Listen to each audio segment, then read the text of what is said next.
If everyone would like to take a seat, we'll get started here in a minute. Yeah, there's some chairs up here in the front.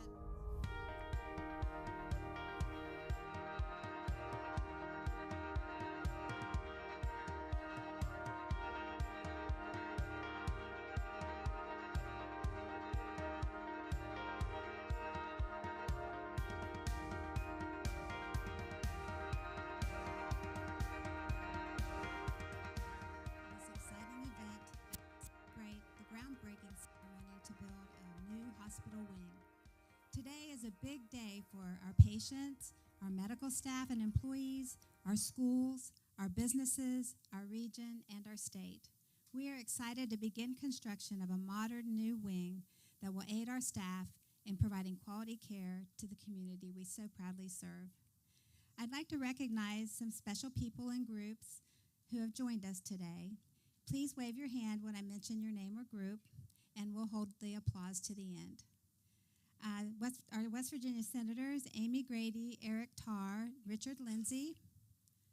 Delegates Jonathan Pinson, Kathy Krause, Riley Keaton, and Steve Westfall.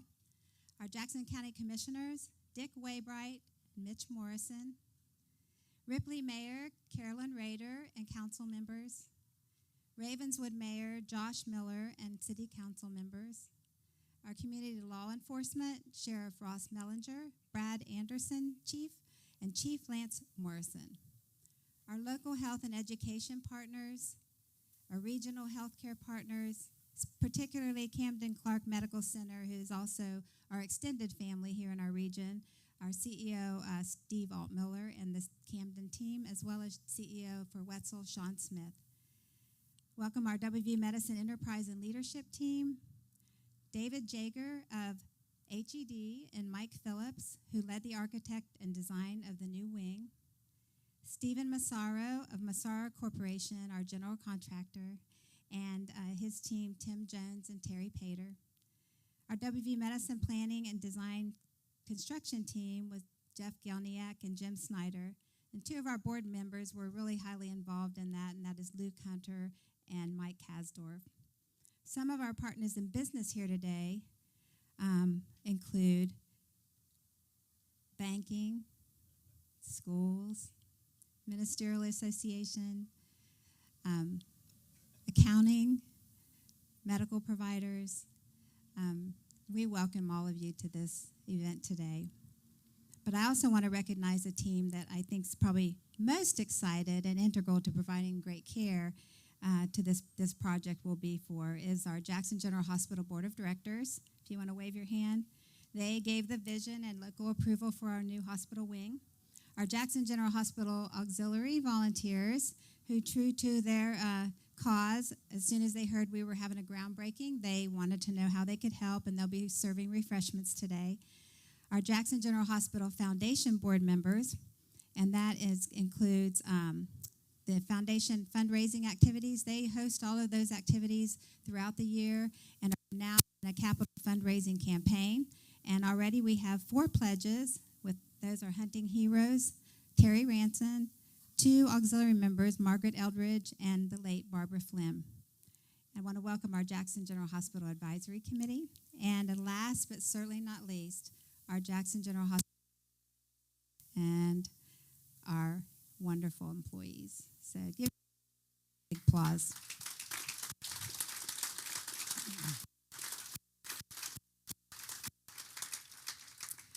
This construction project has been a work in progress for the past several years, and truly, today is a historic event. I'm so very proud to be here with you today to share our vision of modern healthcare at WVU Medicine Jackson General Hospital. Today would not have come were it not for the forward-thinking, resolve, stubborn perseverance, and prayers of the Jackson General Board of Directors, along with the Jackson General Leadership and Care Team. In 2015, we initiated a financial feasibility followed by construction plans to modernize and support growth of the hospital. At that time, the JGH Auxiliary and Foundation both committed any future donations, and many who are present today have faithfully made contributions to our cause. We embarked on a journey to join the West Virginia University Health System in 2018, and we have been on an excellent journey to not only be a great place for care within a world-class healthcare network, but also to be a great place to work. We joined our vision for excellence in patient care, shared our desire to be the healthcare provider of choice for our community, and shared our vision to modernize our hospital. Together, we are accomplishing greatness. The new wing is designed to include a new 14-bed emergency department, a 12-bay surgery department with 2 large OR suites and 2 procedure rooms, an 18-bed inpatient swing bed with private rooms and private bathrooms. Architect design firms HED along with ZMM work closely with our teams wing to be proud of. Our general contractor, Massaro, will now make that design a reality. One champion of this project is Rob Fisher, a successful local attorney, mentor, and longtime friend of Jackson General Hospital. He's also the chairman of the board of directors. Rob has served the board for over 30 years, and he's been the chair for the past 8 years. Rob has a community and an affinity for Jackson General Hospital. As a member and chair of a strong and visionary board of directors, Rob has led and facilitated many board discussions, debates, and decisions for achieving this great accomplishment. Please welcome Rob Fisher.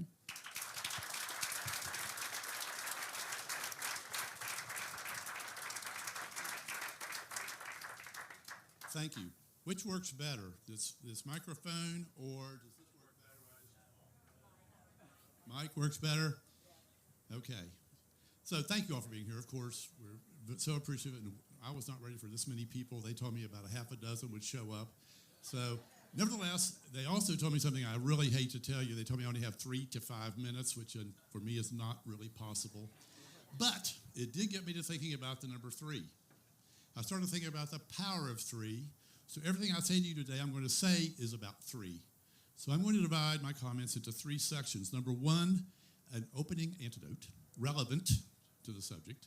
Number 2, before today. And number 3, after today. So my my antidote, relevant antidote, goes as follows. There was this monastery. This monastery was special. You could only say 2 words a year. So this young man decided he wanted to become a member of the monastery. So he went to the head monk. He said, I want to join your monastery. And the head monk said, you don't want to join this one. You can only say 2 words a year. The young man said, I want to join. So he did. So the first year, he did his work. He prayed every day. He washed the walls. He cleaned the floors.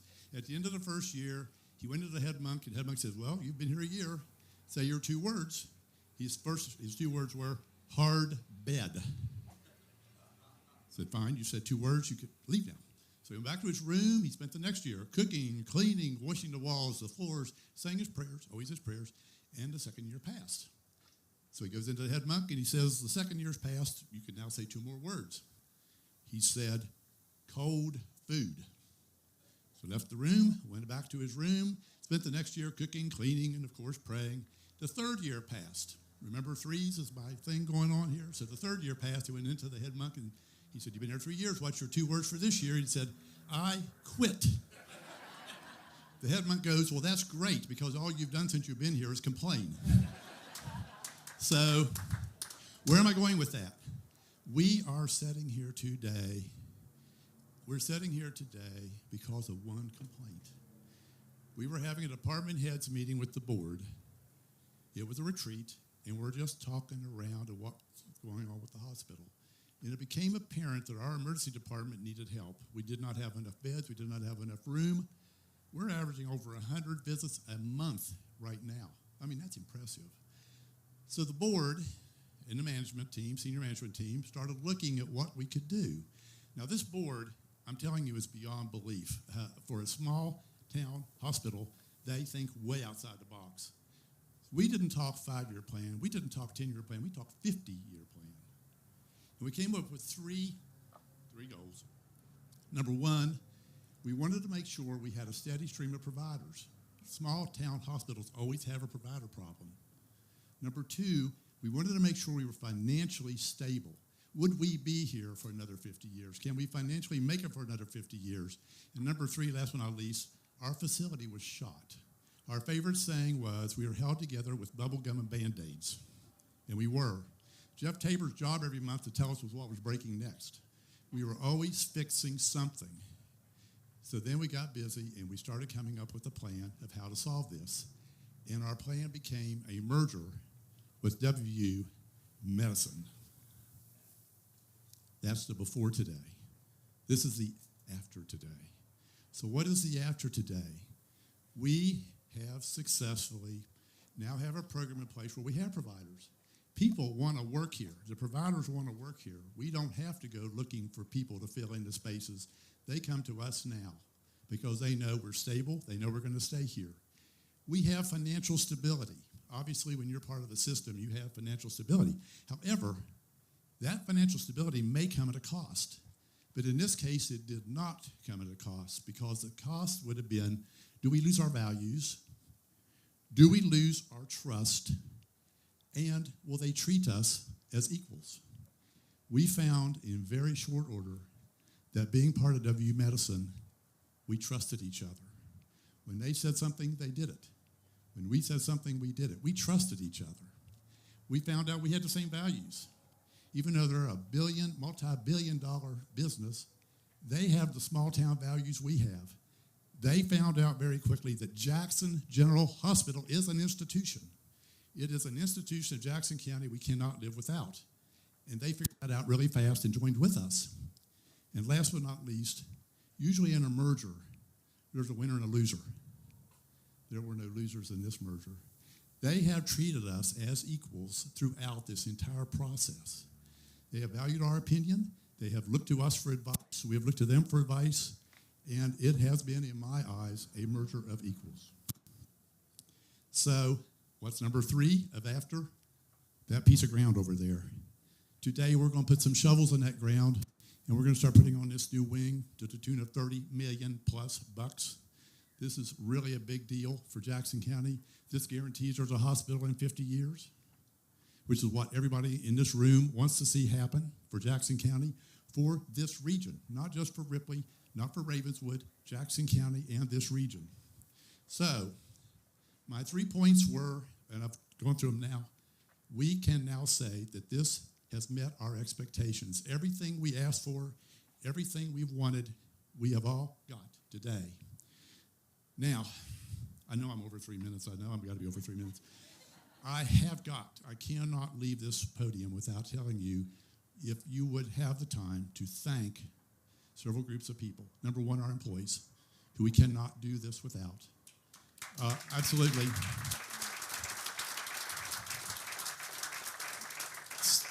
They deserve a standing, oh, you're exactly right. Number two, our senior management. The senior management team, the department heads of this hospital are beyond belief. I attend their meetings personally. I know, I watch them in action. It's unbelievable. And I use unbelievable a lot because I just can't believe how committed they are to the hospital and their leadership. Number three, thank a board member. The board members of this hospital give their time, volunteer their time, and what they do for this hospital, once again, is unbelievable. The discussion, the debate, the hours that were spent so we could all be here today, you can't fathom. That was when they took away from their families and their time, their employment to be here for this hospital. And now, we have to thank, and there's no way around this, and she doesn't know I'm going to say this, we cannot say anything about being here if we do not thank Stephanie McCoy. But for Stephanie McCoy, we would not be here today. The board members, I promise I'm going to shut up, Albert. I promise. We got a good relationship too. Yeah, we're equals. I like that. But when every time a wall would come up, every time it would look like we couldn't get through something, Stephanie would find a way. It was just unbelievable times. But it was just I wish I could give you examples, but I have all afternoon. But she is the reason we're here. The board thanks her. The employees thank her. Her senior staff thanks her. She continues to lead us. And so I personally thank her from the bottom of my heart, as you all know. With that, I, believe it or not, am done. Thank you.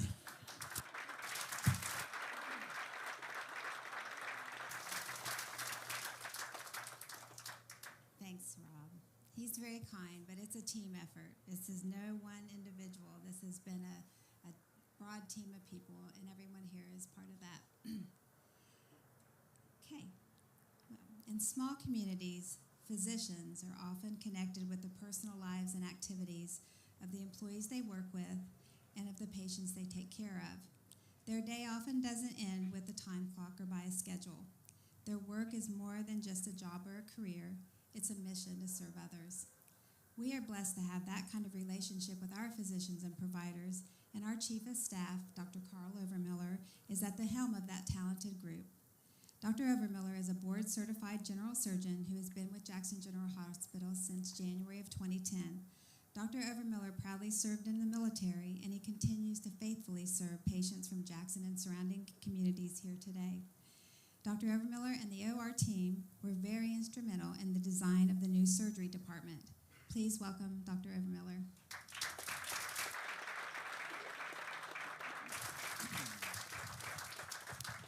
Thank you. When everyone looks at a small hospital, you always say there's nothing there. We need to go somewhere up bigger. Jackson General Hospital here. Let's do some numbers. Doctors, whether MD or DO, we have 22 on the staff.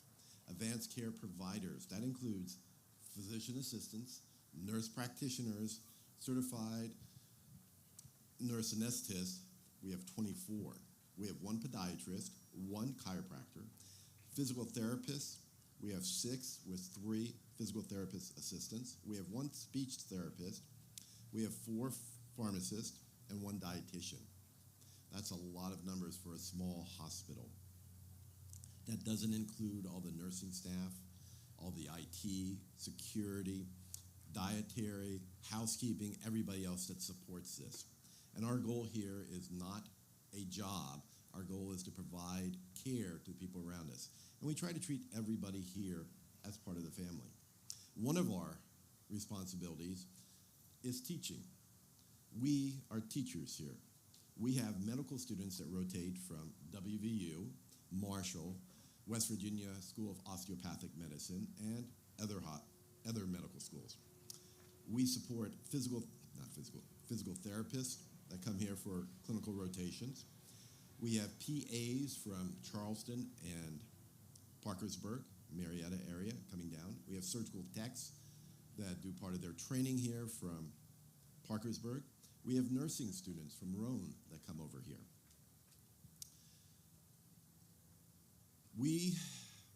And I should say many times I've been approached by people that say, oh, WVU bought you out. They did not buy us out. We went to them and said, hey, we like what we see. Can we be part of you? And it was a merger. It was the two of us. We still are Jackson General Hospital. We still make our own calls. We ask for advice. We ask for guidance. But we still have a board meeting. We still have medical staff meetings. We still do local things here. But WVU has given us things that we did not have before. For example, medical students doing rotations in surgery every Wednesday morning meet in my office at 7 o'clock so that we video our conferencing with the WVU surgical department up there, watching their mortality, morbidity, and their grand rounds. We get a grand round schedule from all the departments at WVU that we can get in for education, which 5 years ago, 10 years ago would have meant a 2.5-hour drive to sit there for an hour meeting. IT has come in and helped with our computer system, but it makes a big difference when I can see a patient and they come in and they said, oh, well, I had this CAT scan done up at Parkersburg, and I talked to this person in WVU, and I was down in Summersville last weekend in the emergency room, and I can pull all that up and look at it right there instead of saying, oh, I need you to write and sign all these release of information so that we can mail these out, and hopefully I'll get some information in a week or 2 or 3 to try to see if we can figure out what's going on with you. And more important, we've got the resources there. We can contact specialists. We have telemedicine now that radiology reads our x-rays and mammograms, and we can talk to somebody 24 hours a day. We've got the stroke protocol in the emergency room where we're in contact with a neurosurgeon or a neurologist within 30 minutes of you arriving there so you can get top of the care provided here. So what is this building going to mean, this addition that we're going? Well, we're going to go with Rob's 3. Number 1, emergency room. I don't know if anybody here has been in the emergency room, but I'm sure you've been there either for yourself or with a family member. Right now we have 4 rooms. Out of those 4 rooms, only 2 of them are private. We're going to be going to 14 private rooms, which means that you're not going to be sitting there with somebody on either side of you listening to everything you have to say. Out of those 14 rooms, 2 of them are going to be triage, 2 of them are going to be trauma, 1's going to be a decon room, and 1's going to be a mental health. And realize that although they are assigned those names, we can move people in and out of it. Now, my heart, the operating room. Presently, we have 3 operating rooms. If you look at it, we're going down to 2. But those 2 rooms are going to be larger and be able to facilitate things down the road. For example, we may down the road get a robotic surgery here. The new OR will have a room large enough that we can do that.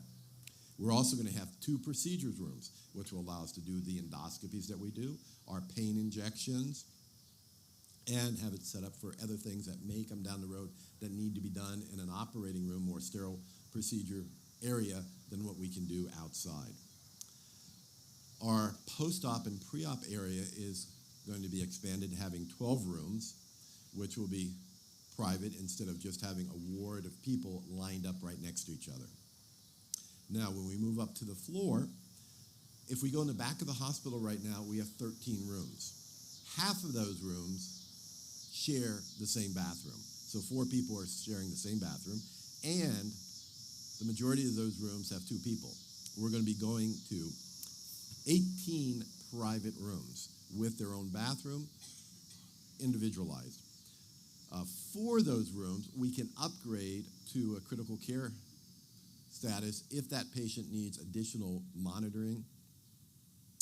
We're going to have a 3-chair infusion therapy, which means that we can bring people in and not, quote, have to admit them to a hospital to give blood transfusions, iron infusions, and how many of you know somebody who came in for COVID infusions? There's a need for that, and we've identified that. We're also, since one of our important things we do here is support the community in a swing bed opportunity, which means that somebody's been admitted to the hospital and they're not ready to go home, they can be placed in a swing bed, which gives them time for intense physical therapy, at least twice a day, additional medical treatment that they may not be able to get at home or a nursing home. One of our additions on that second floor is going to be a room for rehab. So instead of just having the opportunity of walking up and down the hallway, you've got somewhere to get in there where we can use speech therapy and hopefully occupational therapy down the road to better help our patients and family members. So overall, we are looking forward to this. Thank you.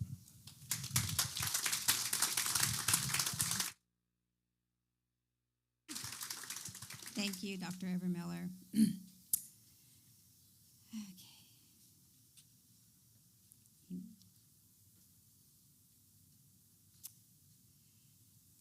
I recently read an article about authenticity in leadership.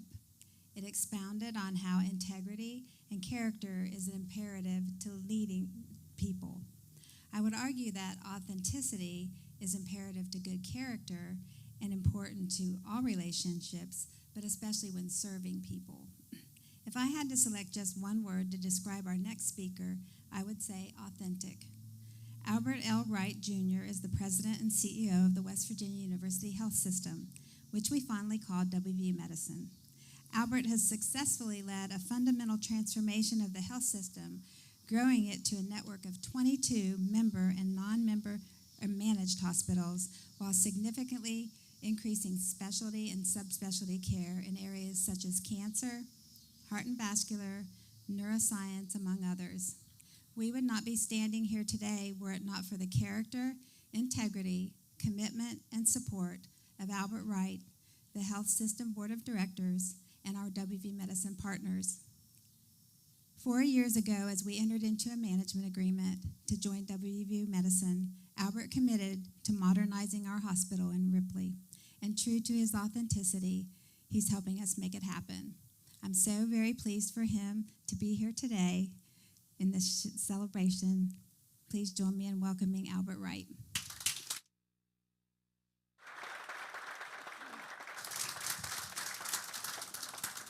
Stephanie, thank you for the kind words, and thank you everyone for being here today. These are my favorite type of events as the CEO of the health system. I enjoy these tremendously, And I was speaking with Mayor Rader earlier, and I said, last time I was here, when we celebrated joining the health system, you gave me a key to the city. I said, so maybe in 24 months when I come back, a statue or something. And she said, don't hold your breath, son.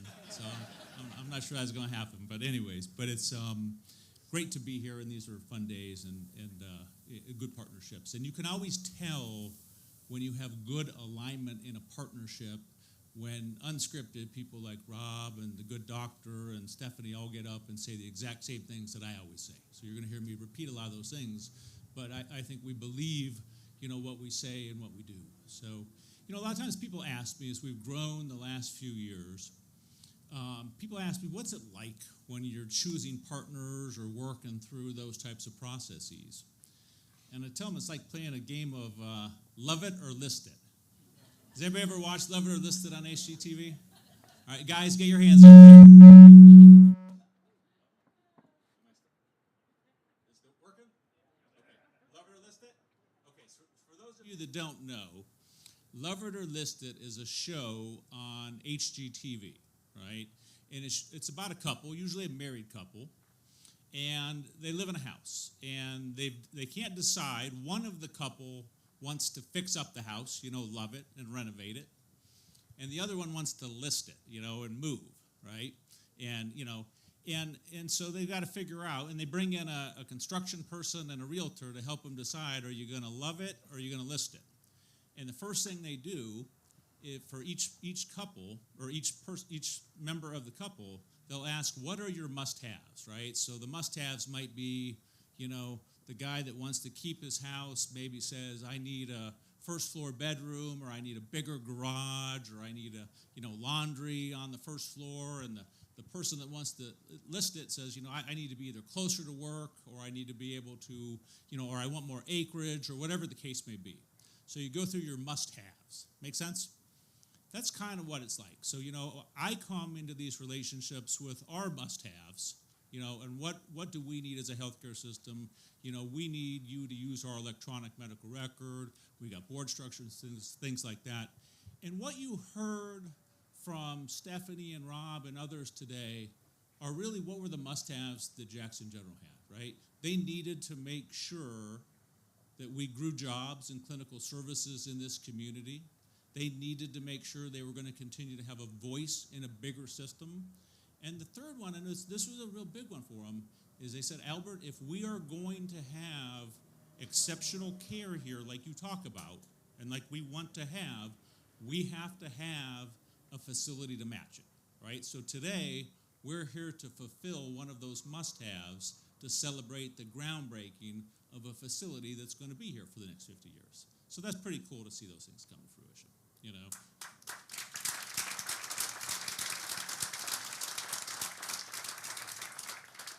Thank you. So over the last, I just hit 8 years at WVU Medicine. So I started in August of 2014. And, there's kind of two big things that we've accomplished over those last 8 years. And we're certainly not done. If you watch the news, we're certainly not done. But first, we have significantly increased the size and scope of our academic medical center in Morgantown. I know some of you go to Mountaineer games, right? You've heard of the Mountaineers? We got 2 weeks from yesterday we played Pitt, or we're going to beat Pitt. No chance. So we built that up over the last 8 years to have a spectacular, let me back up a bit. 8 years ago, when you walked out of that football stadium, Ruby Memorial in Morgantown kind of looked like Big General Hospital. It now looks like a collection of 5 or 6 or 7 subspecialized institutes around heart and vascular, the Rockefeller Neuroscience Institute. We are building a beautiful 150-bed children's hospital. It's going to open on September 29th. So for those of you that come to a football game this year, you'll get to see that. And I hope no kids in the state ever need it, but it'll be there when they do. It'll be there when they do. And so, we've got one of the most advanced robotic heart surgery programs in the country. We are the only pediatric neurosurgical and pediatric open heart program in the state. In the Rockefeller Neuroscience Institute, we are one of 6 organizations on the continent, along with Harvard, Stanford, Mayo, Cornell, and Toronto, that has both high-intensity and low-intensity focused ultrasound. And we are arguably the world leaders in that focused ultrasound to be able to do things like stop tremors in Parkinson's disease without surgery, to be able to open the blood-brain barrier in Alzheimer's patients. The blood-brain barrier is a tight-knit group of cells that protects your brain from things that we don't want to get in there, like bacteria or viruses. But unfortunately, it works so good that sometimes we can't get drugs and chemotherapy in there that we want to. We are one of the only organizations in the world that can temporarily and safely open your blood-brain barrier within a nanometer of where we need to do it and get things to your brain, like to wash away plaques in an Alzheimer's patient around their hippocampus. Or for a patient with a brain tumor like a glioblastoma, we can open up that blood-brain barrier and we can get chemotherapy right to that spot, right? So why do I share all this? To brag? A little bit to brag, yeah. But with that said, all of this is happening in an 800-bed hospital in a town with 30,000 people. Now, the students came back and clogged it up a little bit this week, but for the most part, it's still a town of 30,000 people, right? And my point is, if you're going to offer those things in the state of West Virginia, thank goodness, not many little kids need heart surgery in the state of West Virginia. But if we're going to have world-class pediatric heart surgeons, and we're going to do enough cases to make sure they're proficient. We need to capture everyone in West Virginia to have these things here, right? So simultaneously, remember I said I'm only doing two things. One is we build out that academic medical center. Two is, and this is where Jackson General and others come in, we converted that academic medical center to an academic health system. Dr. Overmiller gave some good examples of that, of all the things you're doing as part of an academic health system, right?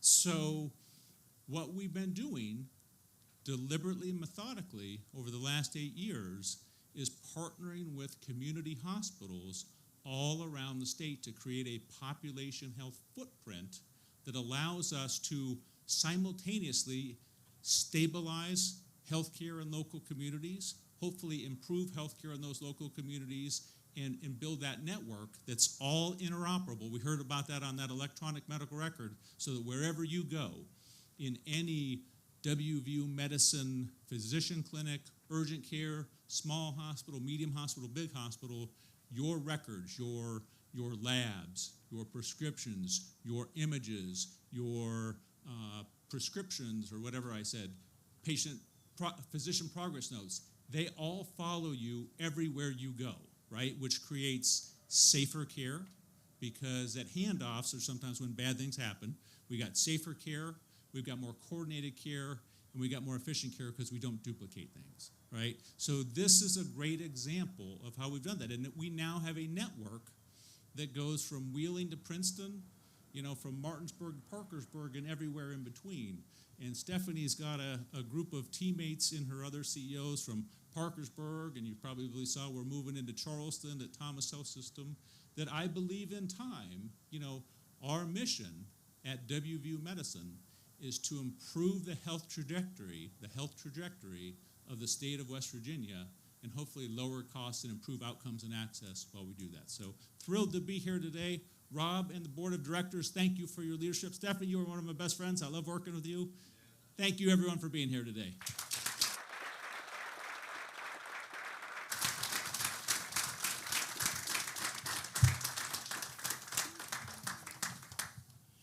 Thank you, Albert. West Virginia's political talent has gained our state, and particularly our district, an important voice in making West Virginia a great place for business and a great place to live. Senators Amy Grady, Eric Tarr, and Richard Lindsay, along with delegates Pinson, Keaton, Kathy Krause, and our next speaker, Steve Westfall, are always open to discuss matters of interest or issues of concern as they represent West Virginia citizens. Steve Westfall is also a successful local businessman who cares about individuals, and he has been a member of the Jackson General Hospital Board for the past 5 years. Steve, too, has a heart for Jackson General Hospital and a firm allegiance to the people he represents. Please join me in welcoming Delegate Steve Westfall.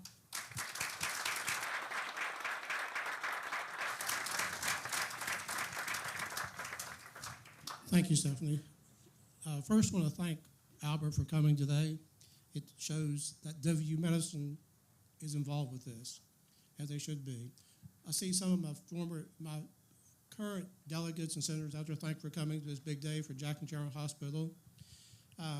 It's an honor to be on the board of directors. I'm the delegate representing this area, the 12th district. The current election come up will be the 16th district. Hospital is key, I think, to economic development and growth in West Virginia and Jackson County. Our good friend, Ms. Carmichael, who's the current Economic Development Secretary, and I talk a lot about a property, the old Ravenswood aluminum plant. And any company comes in and looks at any place in West Virginia or Jackson County, they got a checklist. Do you have this? Do you have this? Do you have this? Or you don't have this? Hospitals and healthcare is one of them. If you don't have it, they're not coming. So this ensures this rebuild, phase one, hope there's a phase two eventually, of Jackson General Hospital, ensures these people will be coming. I think you'll see, hopefully less than 12 months, an announcement that somebody will locate at the old Ravenswood aluminum site. It's almost cleaned up. It's up on the market. It's the most attractive piece of property in West Virginia right now for economic development. In 1964, when this hospital was built, Ravenswood Aluminum, Century Aluminum. I'm not sure what the first name was. I think Ravenswood Aluminum. Kaiser Aluminum. It's been a lot of names over the years. Kaiser Aluminum, I'm sure, thought, well, I'm glad they started in the 60s and 70s. They probably wouldn't have came here if it hadn't been in the hospital. I'm glad they're here. This is phase one, the rebuild. It's key to the growth, attracting new people and new companies in West Virginia. I told Rob I'll give him a couple of my minutes, so I'll be short. There's going last is good. You don't want to go last before lunch or dinner, and I don't think you want to go last before a groundbreaking ceremony. But one true story, some people know here, most of you don't. 5 years ago, I was a patient here at the hospital, Dr. Barton, and Dr. Barton's a great doctor. Had a colonoscopy. They woke me up. They said everything was great, but that's the only place you can go to get a colonoscopy with a pacemaker. So they told me my heart was beating 40 times a minute, 35 sometimes. So they sent me to a specialist. We were not part of WVU medicine then, and they put a monitor on me and came back the next day. And I knew the doctor they sent me to, good friend. He said, we can talk as long as you want to, but they caught it early. They said, you weren't dizzy, you weren't this, you weren't that. And I said, no. They said, well, Jackson General Hospital did a great job. They caught your problem before you had a problem. They sent me to a specialist. I got a pacemaker. No damage, no nothing. So with that, I want to thank everybody for coming. I mean, it's a great honor to represent this area, represent Jackson County. We do have 2 delegates. Actually, right now, 3 represent Jackson County, but I still call myself the Jackson County delegate because I live here. So with that, Stephanie, thank you.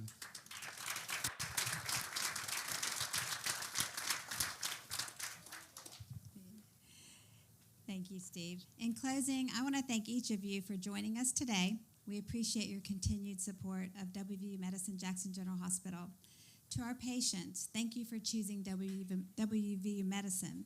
Each and every one of you here today, your families, your neighbors, your coworkers, and your friends are the reason we come to this place each day to save lives and change lives with quality health care, one family at a time. You are the reason we will keep doing this great work. We will continue to provide seamless healthcare services to our community throughout the construction project, and we cannot wait to open the new emergency room, surgical department, and inpatient rehab floor in 2024. After we officially break ground, please take a moment to look at the storyboard displays. They're here in the back there, and of the renderings, and please mingle and enjoy some refreshments over here with our auxiliary volunteers. We also have a commemorative T-shirt for each of you who are attending today to show our appreciation. Can you dig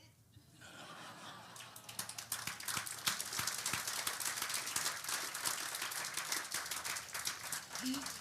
And you can pick up your size from, I think the back table is back there, so please be sure and get one and wear it proudly. If I could please have Rob Fisher, Dr. Overmiller, Albert Wright, and Delegate Westfall join me at the shovels.